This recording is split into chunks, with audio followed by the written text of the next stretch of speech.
ماتت ماما وحنا كنغسلوها، الدود خرج من فمها، والسبب هو داكشي اللي كانت كدير.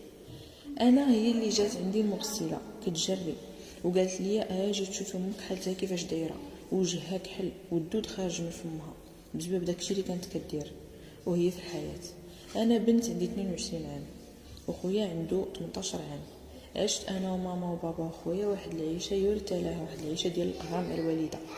كانت واحد الانسانه نرجسيه وعدوانيه، عشنا معها في القهر وفي الظلم وفي المعيور. والوالد مسكين كان ديما هز علينا العصا. راكم عارفين الوالدين مسكين ديما مقهور وكتعايرو وكتحتقرو قدام الناس وكتفكر غير في راسها بسبب ديك العيشه اللي معيشانا. خويا خرج للبليه، والوالد اللي كان كيحن فينا ويهدنا ويقول لنا هذيك غير منكم، كما كان الحال ديال لكم وليدات راه غير منكم، ما تكونوش مساخط معاها. بقينا عايشين على داك الحال حتى النهار توفى الوالد، وهنا غادي للكري وظهرنا العصا. ولينا كنبانو ليها غير حنا، لدرجه واحد النهار قال ليها خويا كون غير متينتيه وبقى الوالد، وشداتو عطاتو واحد القتله ديال العصا وربطاتو 3 ايام لا ماكله لا شراب. قال ليها اعتبريني مت، ما انت المهم انا ولدك، وخرج عاش في بليتو.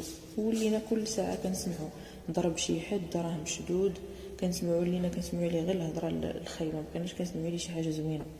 ماما مسوقاش ليه ونساتو كاع بحال كاع عمرها ما ولداتو.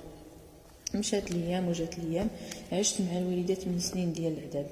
وانا كنت انسانه ملتزمه، كنلبس الواسع وكنلبس الزيف وعارفه بيني وبين الله بحكم التربيه اللي رباني الوالد الله يرحمه. وهي ما كنتش عاجباها، كانت ديما الدور وتقول لي واش انت يا ما كتعيش من داك الزيف، غتبقاي ديما قاجه راسك به ودوك الشراب الواسعين اللي كتلبسي، نوض ديري كيلياتك وتبغي الشعر وتلقيه وتبغي الضفار وماكي لعل وعسى يشوفك شي حد ونتهنى منك، ولا غتبقاي ديما تابعه ليا الهضره اللي كيقول لك باك راك دابا طفريه. قلت ليها شكون غادي يبغي يتناسب معاك وانت مخاصمه مع كلشي وداخله المحاكم مع كلشي، ما كاينش اللي كيحملك اصلا. باقي الوالد حد الان كيذكروه الناس غير بالخير. وشداتني عطاتني واحد القتله تاع العصا وحبستني في البيت، حتى من الصلايه كتخبيها عليا، وحتى من القران ما كتخلينيش نقراه، ويدوز من حدايا وانا كنصلي كتخوي عليا الماء وكتقول لي سمحي لي راه ما شدكش. انا غير صابره وساكته. ماشي غير هادشي، ولات كتخدم للناس السحور، ها اللي باغي يأذي شي حد، ها اللي باغي يقتل، ها اللي باغي يمرض، كيجيو عندها الناس للدار وكتجيب دوك الحيوانات الميتين كتخدم بهم. والقفوله والكفونه عندنا غير مشتين في الدار.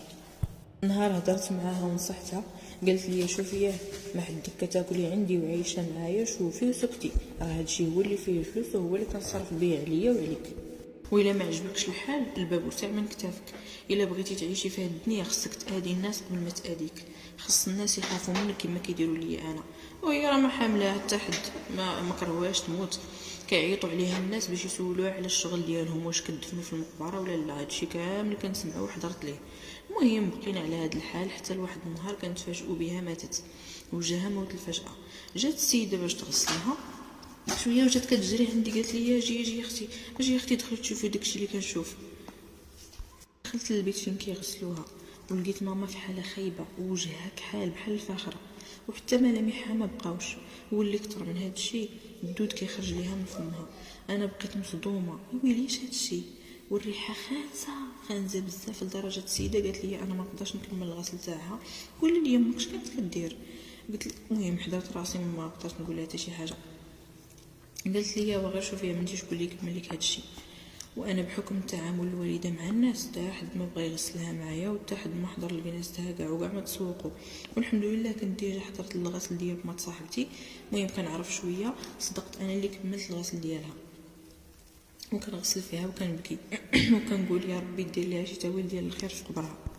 كما كان الحال كتبقى ماما درت ليها العشاء اللي ما حضر ليه حتى حد، ومن داك النهار كنطلب ليها المغفره من عنده وكنقلب ونسول شنو نقدر ندير باش ربي يغفر ليها.